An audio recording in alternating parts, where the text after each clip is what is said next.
శివాలిక్ పర్వతాలు. సో ఇవి ఎక్కడ ఉన్నాయి? కంప్లీట్ సౌత్ లో ఉన్నాయని చెప్పొచ్చా? So they are completely in south are towards India. మొత్తానికి ఇవి సౌత్ లో ఉన్నాయి, ఇండియా సైడ్ ఉన్నాయి. ఓకే, లాస్ట్ ఫామ్ ఏనని చెప్పొచ్చు సార్? ఇవి ఫార్మేషన్ గుర్తుందా? ఫస్ట్ ఇవి ఏర్పడినాయి greater Himalayas 45 to 60 million years ago.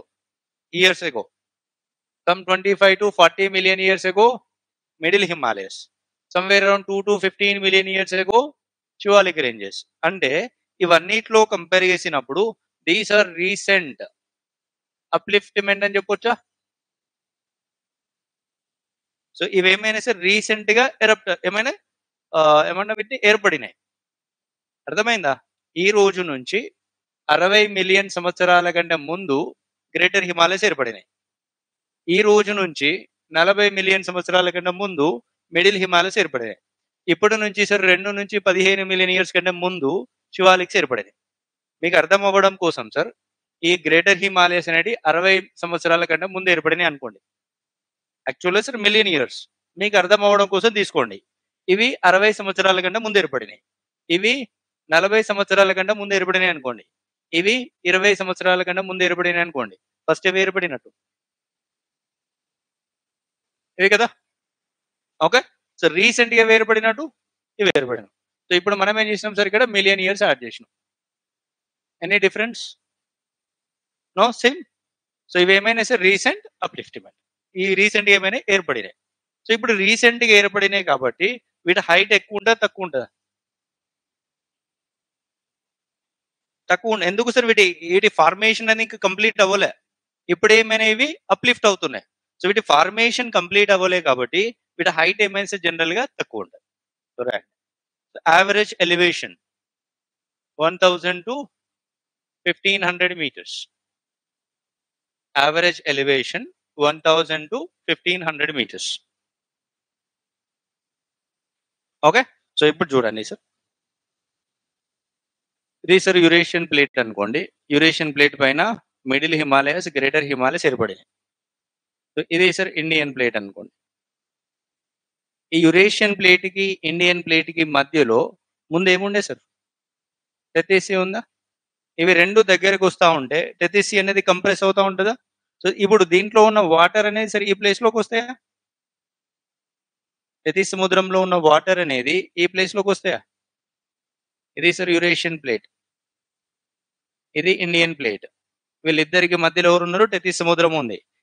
India అనేది ముందుకు పోతుంది. ముందుకు పోతా ఉంటే ఈ సముద్రం చిన్నగా అవుతుందా? ఇప్పుడు మొత్తానికి దీనికి కొలైడ్ అయ్యి దీనికి కిందికి పోయినప్పుడు ఈ వాటర్ అనేది సార్ దీనిపైకి వస్తాయా?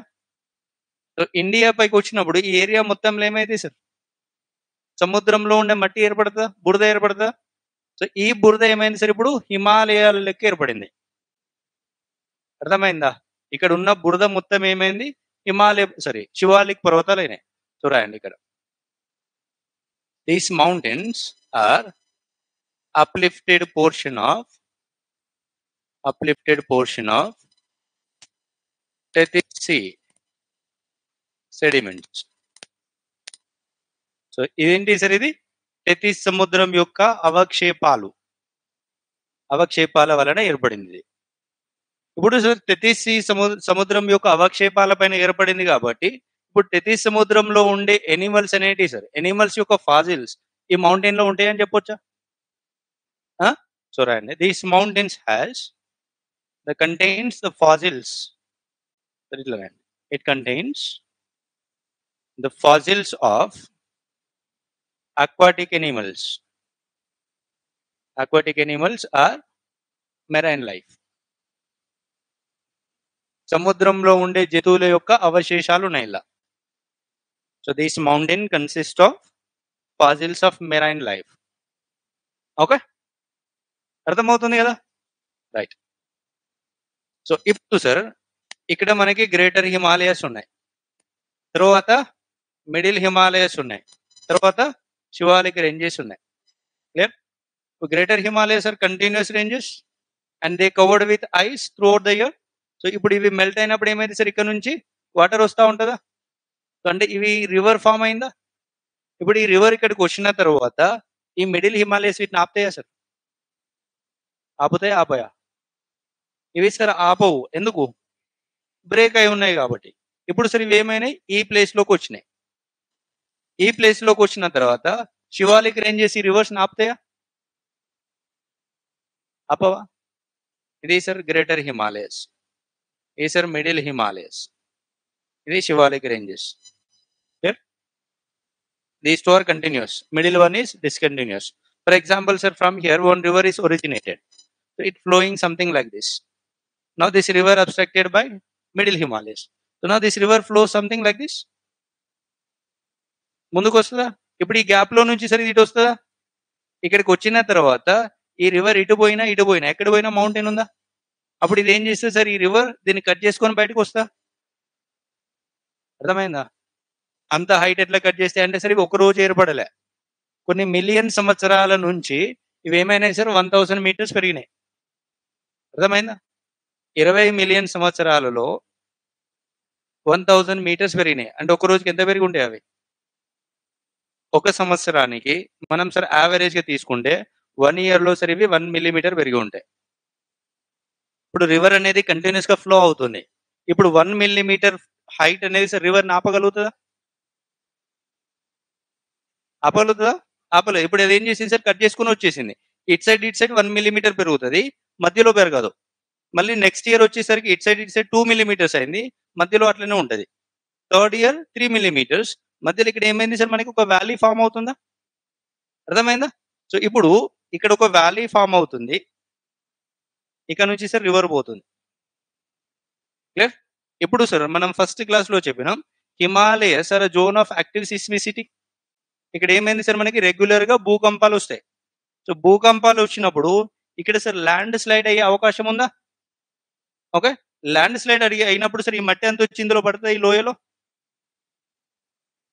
ఈ లోయలో పడినప్పుడు ఈ రివర్ అనేది సార్ టెంపరీగా ఆగిపోద్దా? కొంతకాలం వరకు ఆగిపోద్దా? ఆగిపోయినప్పుడు సార్ ఇక్కడ ఒక లేక్ ఏర్పడుతుంది, మనకు ఒక చిన్న లేక్ ఏర్పడుతుంది కదా. ఇప్పుడు ఈ హిమాలయస్ అనేటి సార్ వీటిలో ఏమున్నాయి? రాళ్ళు ఉన్నాయా, మట్టి ఉన్నాయా? మట్టి ఉంది సార్. ఇవేంటి? సముద్రంలో ఉన్న సెడిమెంట్స్ అన్ని ఏమైనా ఒక కట్టలకి ఏర్పడితే మౌంటైన్ అయింది. ఇప్పుడు సార్ ఈ వాటర్ యొక్క ఫోర్స్ కి ఈ మట్టి అంతా సార్ కిందికి వెళ్ళిపోద్దా? అర్థమవుతుందా? అంటే ఇక్కడ సార్ ఈ షేప్ లో ఫామ్ అవుతుందా?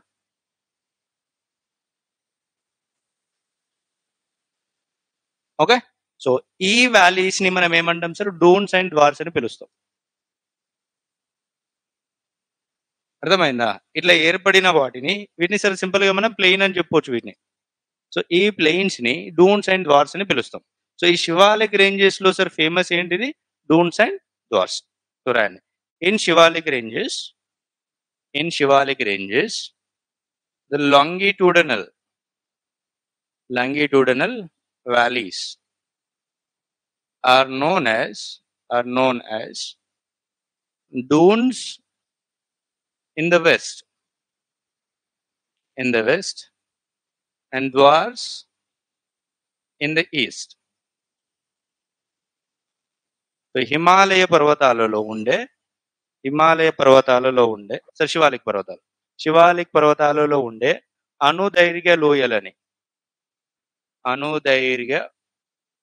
లోయలని పశ్చిమాన డూన్స్ అని, తూర్పున ద్వార్స్ అని పిలుస్తాం. ఎగ్జాంపుల్ సార్ డెహ్రాడూన్ పేరున డెహ్రాడూన్. ఆ డెహ్రాడూన్ లో సార్ డూన్ ఏంటిది? ఇట్లా ఏర్పడిన లోయ లేదా వ్యాలీ. అర్థమైందా? సో ఇవి సార్ ఈ మూడింటి యొక్క ఫీచర్స్. So next